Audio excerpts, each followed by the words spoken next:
Kita lanjut bahas BTTH Kasarapi episode 774. Oke lah, nggak usah banyak meng. Kita langsung masuk aja ke pembahasan.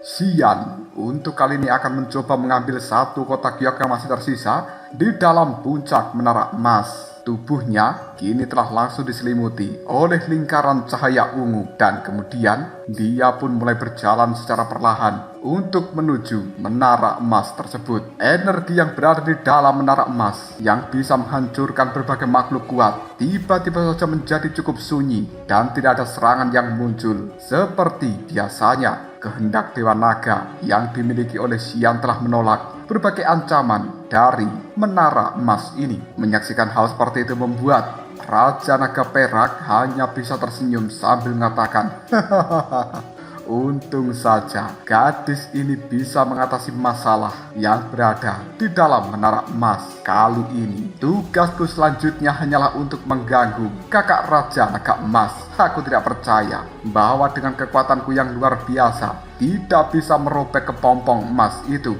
selama aku bisa menghalangi langkah dari kakak Raja Naga Emas dan membuat dia gagal melahap tulang naga Tiansu itu, maka pertikaian di dalam klan naga ini akan selesai sepenuhnya dan kemenangan tetap menjadi milikku. Setelah berkata seperti ini, Raja Naga Perak membalikkan telapak tangannya. Energi perak yang luar biasa telah diluncurkan berkali-kali dan menghantam kepompong emas dari sang Raja Naga Emas. Hal itu membuat seluruh kepompong terguncang dengan hebat. Bahkan beberapa retakan ini telah muncul pada kepompong emas. Dari retakan tersebut, Raja Naga Perak bisa melihat tubuh Raja Naga Emas yang berada di dalamnya tampak seperti orang yang sedang sekarat. Bukan karena dia menelan tulang naga Tiansu, tapi lebih seperti Raja Naga Emas yang ditelan oleh tulang naga Tiansu itu sendiri. Melihat hal seperti ini membuat Raja Naga Perak hanya bisa tertawa. Kakakku tersayang, apakah kau pikir tulang naga milik dari Dewa Naga itu adalah sesuatu yang bisa kau telan dengan mudah? Tubuh nagamu telah hancur, bahkan tulang naga yang cocok untuk dirimu di masa lalu juga sudah tidak ada lagi. Dengan kekuatanmu yang saat ini, sepertinya kau akan gagal. Jika begitu, rasakanlah kekuatan penyerap milikku. Dalam sekejap saja, sinar cahaya perak kembali menyembur dari dada Raja Naga Perak ini, dan kemudian hal seperti itu berubah menjadi pusaran yang berada di luar kepompong Raja Naga Emas. Hal itu meluncurkan kekuatan hisab dan kemudian menyelinap masuk ke dalam kepompong Raja Naga Emas melalui retakan tersebut. Lalu secara perlahan menyerap kekuatan Raja Naga Emas yang berada di dalamnya dan dialirkan ke dalam tubuh Raja Naga Perak. Menyaksikan adegan seperti ini membuat wajah dari Long Hao dan juga Long Yao mengeras dalam seketika. Mereka pun kemudian mengatakan orang ini benar-benar mampu membuat retak kepompong naga emas dan kemudian menyerap kekuatan Raja Naga Emas yang berada di dalamnya. Baru saja Raja Naga Perak melakukan hal seperti ini, tiba-tiba saja terdengar sebuah suara teriakan yang menggema dengan sangat keras. Wah! Dalam seketika suhu di tempat ini berubah menjadi sangat panas. Aura suci telah menembus kehampaan dan kemudian menyerbu masuk. Hal itu membuat raut wajah Raja Naga Perak, Long Hao, dan juga Long Yao cukup terkejut melihat siapa yang telah datang. Tiga sosok ini telah muncul dan tidak lain itu merupakan Xiaoyan, Cailin, dan juga Yun Yun. Ketika Xiaoyan melihat pada Raja Naga Perak yang terus menyerap kekuatan Raja Naga Emas di dalam kepompong, membuat Xiaoyan hanya bisa mengatakan, Paman Raja Naga, murid yang tidak berbakti ini datang terlambat. Alasan kenapa Xiaoyan sangat terlambat datang ke dalam tempat ini adalah mereka bertiga membutuhkan banyak waktu untuk bisa mematahkan berbagai ilusi yang berada di dalam prasasti batu emas. Hal itu benar-benar menunda perjalanan dari Xiaoyan, Cailin, dan juga Yun Yun. Dengan amarah yang luar biasa, Xiaoyan akan bergerak maju untuk menghajar Raja Naga Perak. Namun detik berikutnya, Cailin menggenggam tangan dari Xiaoyan sambil mengatakan, Xiaoyan, jangan gegabah. Raja Naga Perak itu sangatlah kuat dan bahkan dengan kekuatanmu saat ini kau tidak akan pernah bisa melawannya. Cailin mencoba untuk menenangkan emosi dari suaminya. Meskipun Soyen itu sangat berbakat dan juga kuat, tapi masih ada celah yang luar biasa antara kekuatannya dengan kekuatan Raja Naga Perak. Dan itu bahkan tidak mampu ditutupi hanya dengan api suci milik Soyen. Pandangan mata dari Soyen melihat ke arah Cailin dan kemudian dia mengatakan, tapi Raja Naga Emas merupakan pamanku dan sekarang dia sedang sekarat. Jika aku tidak segera menolongnya, aku khawatir semua faksi dari Raja Naga Emas akan dimakamkan di dalam tempat ini oleh Raja Naga Perak. Dan pertempuran ini tidak akan pernah bisa kita hindari. Kemarahan di dalam hati dari Soyen terus meningkat. Cailin kemudian mengatakan, kita tahu, kita juga paham, tapi jika kau melakukannya dengan ceroboh, sama saja dengan kau cari mati. Soyen kemudian mengepalkan tinjunya sambil berkata, bukan aku yang akan mati, tapi wanita gila itu yang mati. Pandangan mata dari Soyen menatap Raja Naga Perak yang berada di kejauhan dengan cara yang buas.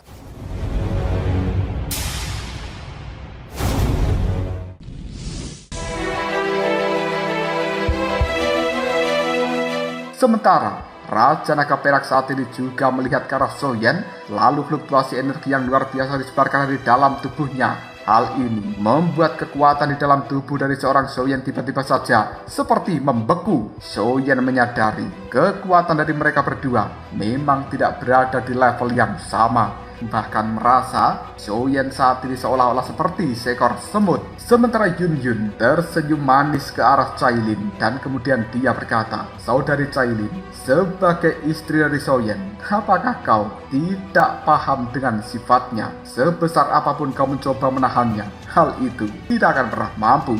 Daripada kita menahan, maka kita beri bantuan saja. Setelah mengatakan hal seperti ini, tiba-tiba saja Yun Yun mengaktifkan kekuatan garis darah Dewa Bunga di dalam tubuhnya. Dan kemudian hal seperti itu dialirkan pada simbol Dewa Bunga yang berada di dahinya. Energi yang cukup redup kini telah bangkit dari dalam tubuh Yun Yun. Dan kemudian hal itu pun berubah menjadi sosok wanita di belakang seorang Yun Yun untuk kali ini. Meskipun sosok wanita ini cukup redup, tapi kekuatan di dalam tubuhnya sangat tersembunyi dan juga tidak terduga. Dan siapa lagi jika bukan Dewa Bunga itu sendiri. Tapi sekarang Dewa Bunga yang muncul hanyalah tubuh energi yang tersisa di dalam simbol Dewa Bunga dari seorang Yun Yun. Meskipun tubuh energi dari Dewa Bunga ini cukup luar biasa, namun Yun Yun seolah-olah merasa bahwa kekuatan di dalam tubuh energi Dewa Bunga ini tidak sama dengan kekuatan yang berada di dalam rumah dewa, dan bahkan itu tampaknya jauh lebih lemah. Sementara Cailin kali ini juga melihat pada ular putih kecil yang berada di telapak tangannya sambil tersenyum. Cailin pun berkata, hai si kecil, aku untuk kali ini membutuhkan kekuatanmu. Seolah tahu maksud dari seorang Cailin, tiba-tiba saja ular putih kecil itu pun langsung memutar tubuhnya. Dan kemudian dia juga menyerap kekuatan di dalam tubuh dari Cailin, lalu berubah menjadi ular piton raksasa yang berdiri di belakang dari Cailin. Bahkan cahaya 10 warna dipancarkan dari dalam tubuh ular piton pelan surga 10 warna ini. Lalu pandangan matanya melihat dengan cara yang sangat tajam ke arah Raja Naga Perak. Menyaksikan adegan seperti itu membuat Raja Naga Perak mengalihkan perhatiannya dari Raja Naga Emas dan kemudian sedikit tersenyum. Dia berkata, tubuh energi Dewa Bunga, piton pelan surga 10 warna, dan juga Xiaoyan dari aliansi abadi. Sepertinya kali ini akan menjadi pertempuran yang besar. Pupil mata dari Xiaoyan telah dipenuhi emosi yang luar biasa. Dan kemudian dia berteriak, Raja Naga Perak, hari ini kau harus membayar hutang dengan darahmu. Kekuatan Dewa Api bersinar di dunia. Dalam sekejap saja api suci yang berada di dalam tubuh Xiaoyan langsung menyala. Dan kemudian hal itu berubah menjadi raksasa api yang merupakan Dewa Api yang luar biasa. Tanpa ragu lagi Xiaoyan pun melambaikan tangannya. Kemudian Dewa Api ini melangkah maju untuk memberikan serangan kepada Raja Naga Perak.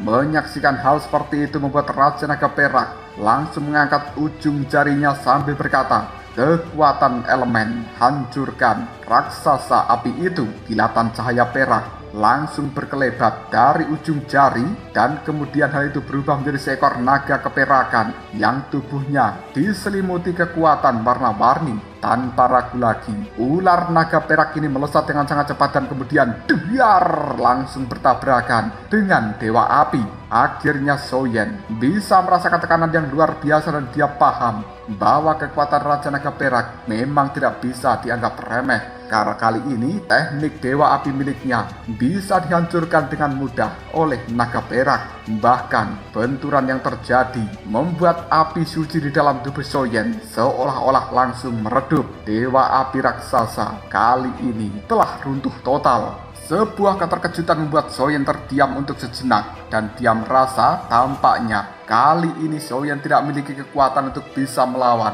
Raja Naga Perak. Untuk sesaat, pertempuran antar keduanya pun menjadi sunyi. Namun sebenarnya Soyen maupun Raja Naga Perak sepertinya telah mempersiapkan kartu draft masing-masing. Di sisi lain, pandangan mata dari Cailin dan juga Yun Yun melihat pada Long Hao dan juga Long Yao, di mana tubuh dari keduanya telah diselimuti oleh kekuatan elemen dari Raja Naga Perak. Dan kemudian Cailin bersama dengan Yun Yun ini telah melesat ke arah Long Hao dan juga Long Yao untuk menyelamatkan keduanya. Bagaimanapun juga Cailin dan juga Yun Yun tahu bahwa dua orang ini juga memiliki kekuatan reinkarnasi ke-9 dan akan bisa menjadi bantuan bagi Soyen di dalam melawan Raja Naga Perak. Alasan Cailin dan juga Yun Yun menyelamatkan Long Hao dan juga Long Yao juga atas perintah dari Soyen melalui pesan suara jiwa. Tidak lama kemudian Cailin bersama dengan Yun Yun benar-benar tiba di hadapan Long Yao dan juga Long Hao. Mereka berdua langsung mengerahkan kekuatan dari dalam tubuh untuk mematahkan energi perak yang telah menyelimuti tubuh Long Yao dan juga Long Hao ini. Namun, ketika energi perak itu terbuka sepenuhnya, Cailin dan juga Yun Yun cukup terkejut karena telah menemukan dan bisa merasakan di dalam tubuh Long Hao dan juga Long Yao tidak memiliki kekuatan sama sekali. Karena kekuatan yang mereka miliki telah dikerahkan sepenuhnya demi bisa mengambil kotak giok yang berada di atas menara emas.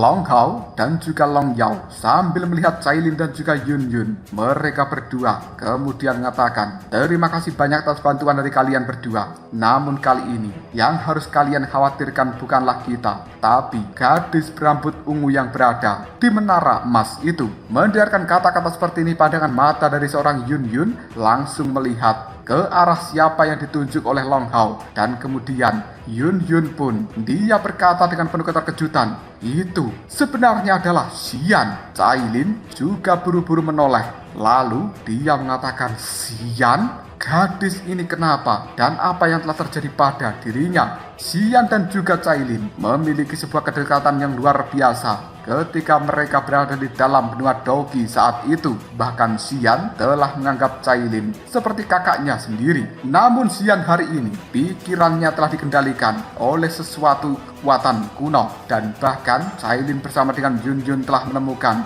bahwa di belakang kepala dari Xian ada sebuah kristal perak. Adapun fluktuasi mengerikan di dalam tubuh dari Xian yang terus memancarkan sinar cahaya ungu itu disebabkan oleh kehendak Dewa Naga. Long Hao kemudian mengatakan gadis berambut ungu itu telah dikendalikan oleh Raja Naga Perak. Namun dia tidak menjadi ancaman yang besar. Yang harus kalian lakukan saat ini adalah membantu mengalahkan Raja Naga Perak. Jika benar-benar tidak bisa mengalahkannya, maka yang harus kalian lakukan hanyalah mengulur waktu selama mungkin supaya Raja Naga Emas bisa menyerap kekuatan dari tulang naga yang telah dia telan. Pandangan mata dari Long Hao kini telah mengamati Soyen dan juga Raja Naga Perak. Namun kali ini kemunculan dari Soyen membuat kekuatan Raja Naga Perak yang terus mengikis dan juga menyerap kekuatan Raja Naga Emas sepertinya telah melemah. Selain itu Long Hao juga telah menemukan sebuah misteri yang lainnya. Tampaknya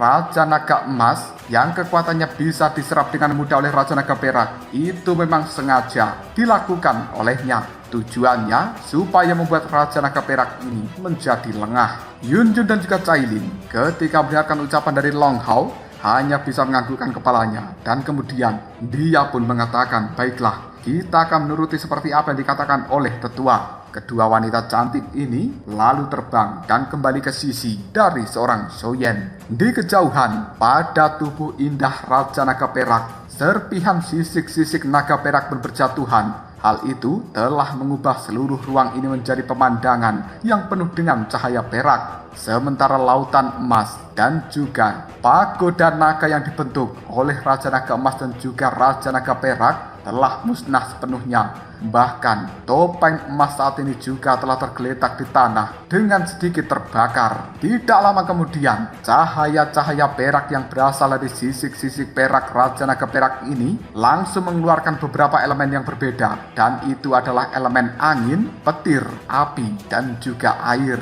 Semburan energi yang luar biasa terus meletus dari dalamnya. Bahkan hal itu membuat Soyen, Cailin, dan juga Yun Yun sedikit gemetaran. Raja Naga Perak selama ini dikenal sebagai penguasa elemen, dan hampir seluruh atribut yang merupakan serangan elemen hanyalah seperti angin sepoi-sepoi bagi dirinya. Karena itu tidak akan mampu menimbulkan kerusakan apapun.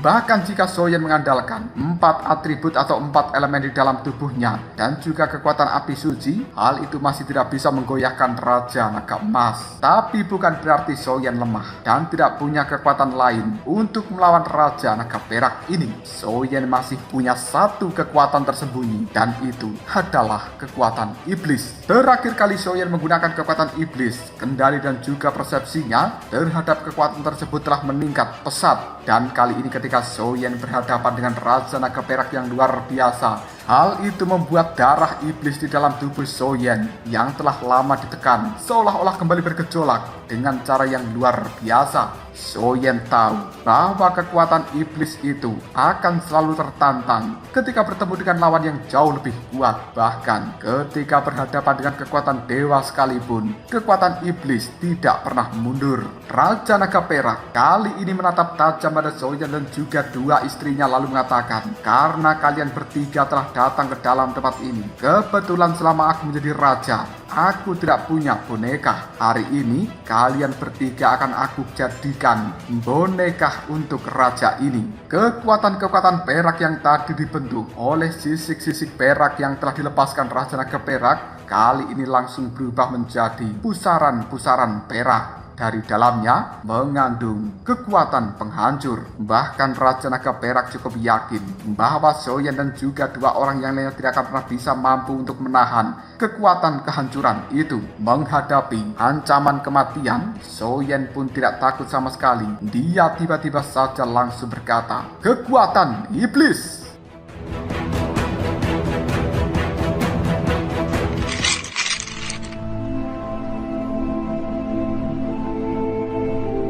Api suci dan juga kekuatan di dalam tubuh dari Soyen secara perlahan memudar. Hal itu langsung digantikan oleh kekuatan hijau tua bercampur dengan warna gelap. Pada akhirnya, hal itu menyelimuti tubuh dari Soyen dan kemudian secara perlahan, Soyen pun bertransformasi dan masuk ke dalam mode iblis. Kali ini, jubah iblis juga telah digunakan oleh Soyen. Aura iblis yang sangat luar biasa telah menyebar dari dalam tubuh Soyen, dan itu membuatnya tidak takut pada ancaman apapun. Di sisi lain, Cailin juga telah melihat pada ular piton besar di belakangnya sambil mengatakan, "Apakah kau sudah siap?" Ular piton itu pun hanya bisa menganggukkan kepalanya. Sementara Yun Yun kali ini juga telah melepaskan kekuatan yang luar biasa dari tubuh energi Dewa Bunga. Pada akhirnya, kekuatan gabungan dari tiga orang ini seolah-olah menggetarkan langit dan bumi. Hal itu akan membantai Raja Naga Perak. Piton pelan surga 10 warna, tubuh Dewa Bunga, dan juga jubah iblis milik Soyen untuk kali ini bergerak maju dan itu akan menghadapi Raja Naga Perak. Di sisi lain, Soyen merasakan bahwa jubah iblis ini yang dia bentuk menggunakan kekuatan iblis sepertinya memang memiliki wujud asli. Soyen berpikir, jika dia bisa mendapatkan jubah iblis tersebut, maka Soyen akan memiliki kekuatan yang tidak terkalahkan di peringkat reinkarnasi ke-9.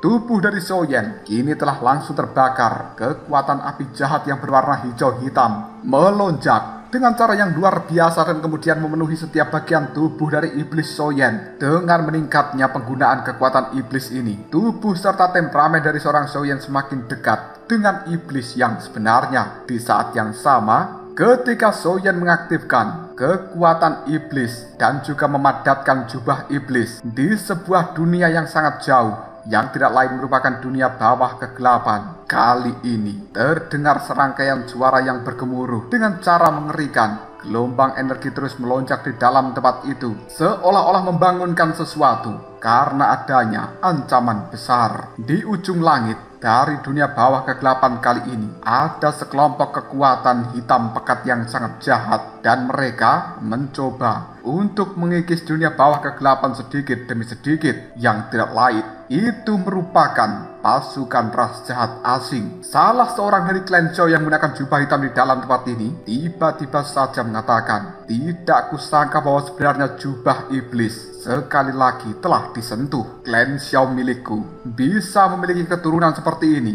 Aku sangat puas, tapi aku khawatir bahwa aku tidak bisa mewariskan hal terkutuk ini kepada dia. Sungguh akan menjadi penyesalan yang besar. Karena orang yang berbicara ini sebenarnya adalah Raja Kegelapan. Orang yang berada di sampingnya dan tidak lain adalah Raja Pluto, sang pemimpin dari dunia bawah kegelapan ini tiba-tiba saja berkata, "Raja Kegelapan, mohon maaf. Aku tetap harus turun tangan untuk membantu dirimu." Raja Kegelapan pun kemudian mengatakan, "Raja Pluto, kau sebenarnya tidak perlu seperti ini. Apa yang terjadi saat itu bukan salahmu, dan tindakan yang kau lakukan sepadan dengan persahabatan abadi dengan klan Xiaoku. Cepat atau lambat, klan Xiao pasti akan membuat mereka orang-orang jahat membayar harga yang mahal." Sebuah rasa bersalah telah muncul dalam pandangan mata Raja Kegelapan ini. Dia merupakan salah satu orang dari klan Xiao, dan ketika berada di bawah ancaman pada saat itu,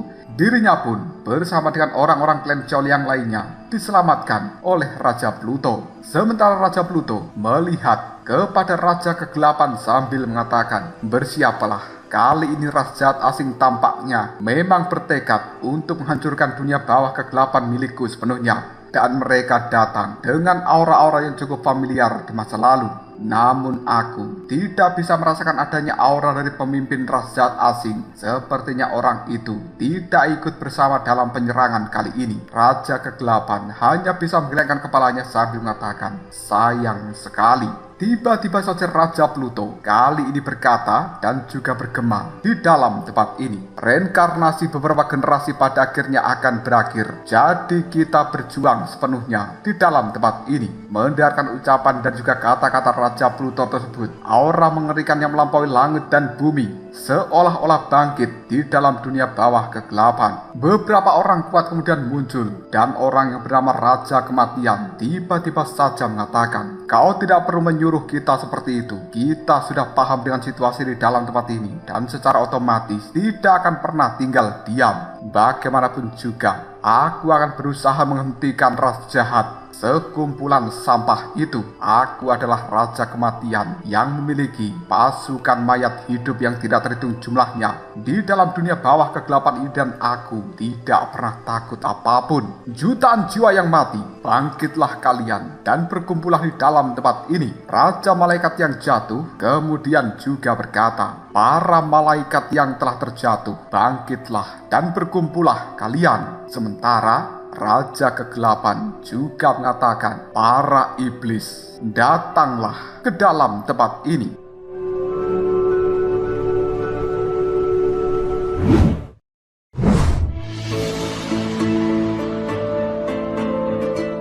Aliran-aliran energi yang cukup mengerikan terus-menerus berkumpul, dan itu telah membentuk pasukan gabungan yang luar biasa. Dari dalam tubuh mereka semuanya memancarkan fluktuasi energi yang sangat mengerikan, yang bahkan bisa mengguncang seluruh dunia dan membuat orang yang melihatnya akan berdebar-debar. Di sisi lain, pasukan raja asing terus bergerak untuk menuju bagian terdalam dari dunia bawah kegelapan ini. Dan di tempat yang jauh, ada seseorang yang sedang berkata, "Raja Pluto, Raja Kegelapan, Raja Malaikat yang jatuh, Raja Kematian, kali ini aku ingin melihat bagaimana cara kalian melindungi orang-orang dari klan Xiao. Jangankan hanya kekuatan dunia bawah kegelapan, bahkan seluruh kekuatan dunia 1000 besar tidak akan bisa menghentikan kita. Dan pada akhirnya, dunia 1000 besar hanya akan terjatuh dalam kendali ras jahat asing." Dan sebenarnya orang yang mengatakan ini adalah pemimpin ras jahat asing yang merupakan dewa sejati ras jahat.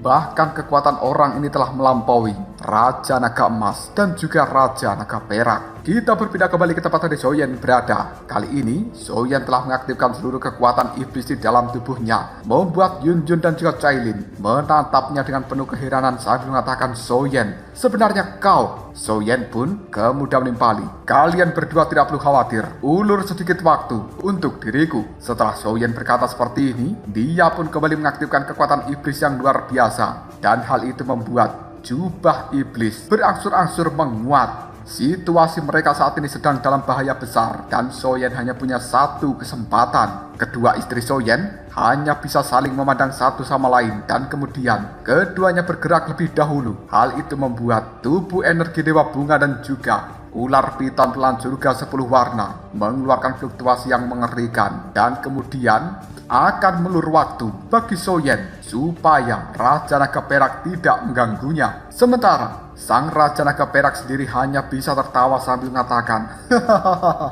"Sehebat apapun bakat dan juga kekuatan yang kalian miliki hari ini, tidak ada seorang pun yang bisa mengubah hasilnya." Tangan dari Raja Naga Perak telah membentuk sebuah segel kuno. Tidak lama kemudian, seluruh dunia dari tempat ini dipenuhi kekuatan elemen dari sang Raja Naga Perak. Gelombang energi dari kekuatan elemen itu bahkan telah membuat Cailin dan juga Yun kesulitan untuk bernafas. Tidak lama kemudian, kabut yang berwarna merah telah muncul entah dari mana. Hal itu membuat Cailin tiba-tiba saja berkata, "Cahaya ilahi 10 warna." Sebuah penghalang energi 10 warna langsung diciptakan oleh ular piton 10 warna, dan itu mengurangi tekanan pada Cailin dan juga Yun. Kali ini Cailin juga melambaikan tangannya dan energi 10 warna itu juga melindungi tubuh dari Long Hao serta Long Yao. Tidak lama kemudian, Raja Naga Perak pun mengatakan, "Segel darah Dewa Naga."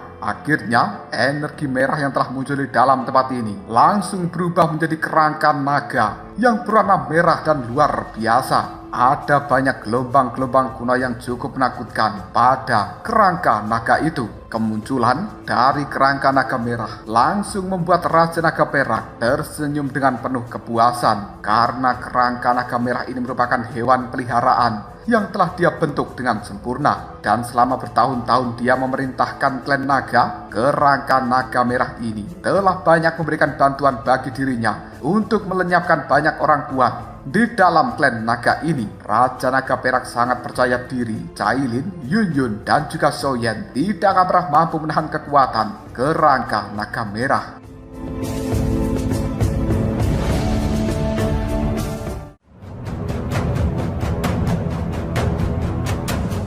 Lalu apakah yang akan terjadi selanjutnya? Mungkinkah Zoyan, Cailin, dan juga Yun akan bisa mengalahkan Raja Naga Perak dalam pertarungan kali ini? Jika kalian penasaran, tunggu aja jawabannya di next video. Kobrol Sob.